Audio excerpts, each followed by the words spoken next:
నమస్తే అండి, యూట్యూబ్ ప్రేక్షకులందరికీ నా హృదయపూర్వక నమస్కారాలు. నేను మీకు ఈ వీడియోలో మరుగుమందు గురించి, దాని విరుగుడు గురించి చెప్పడం జరుగుతుంది.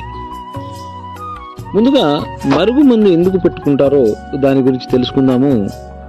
ఈ మరుగుమందు అనేది భార్యాభర్తల మధ్య ఉన్న సమస్యలకు, ప్రేమించి మోసపోయిన వారు, కొంతమంది పిల్లలు మాట వినకుండా ఉన్నట్లయితే, మరికొందరు అత్తమామలతో ఉన్న సమస్యలకు ఈ మరుగుమందు పెట్టుకోవడం జరుగుతుంది.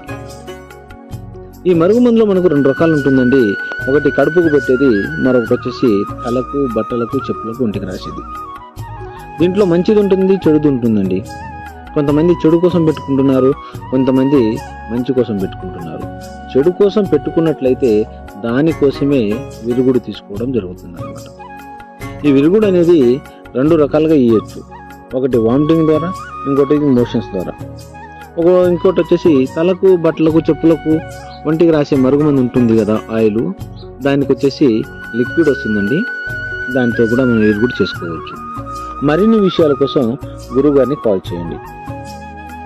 ఇదే కాకుండా కొంతమంది వశీకరణం చేసి ఉన్నారండి, మాకు చేతబడి చేసి ఉన్నారండి, లేకుంటే మా నుంచి దూరంగా ఉన్నారండి, వాళ్ళకు మా వశం కావడం ఎలా అంటే, వారికి ఎక్కడున్నా సరే, ఎంత దూరంలో ఉన్నా సరే మన వశం చేసుకోవచ్చు. మనం చెప్పినట్టు మాట వినడానికి చేయొచ్చు. ఇది మీరు కేవలం మంచి కోసమే వాడండి, దాన్ని చెడు కోసం ఏమాత్రం వాడకండి. మరిన్ని విషయాల కోసం గురువు గారిని కాల్ చేయండి. మీకు ఎటువంటి సమస్యలు ఉన్నా సరే, ఎటువంటి ఇబ్బందులు ఉన్నా సరే, స్క్రీన్ మీద కనిపించే నెంబర్కి కాల్ చేయండి. మరిన్ని విషయాల కోసం మా ఛానల్ని సబ్స్క్రైబ్ చేసుకోండి, లైక్ చేయండి, షేర్ చేయండి. మీకు ఎటువంటి డౌట్స్ ఉన్నా కామెంట్ చేయండి. సర్వే జన సుఖినో భవంతు.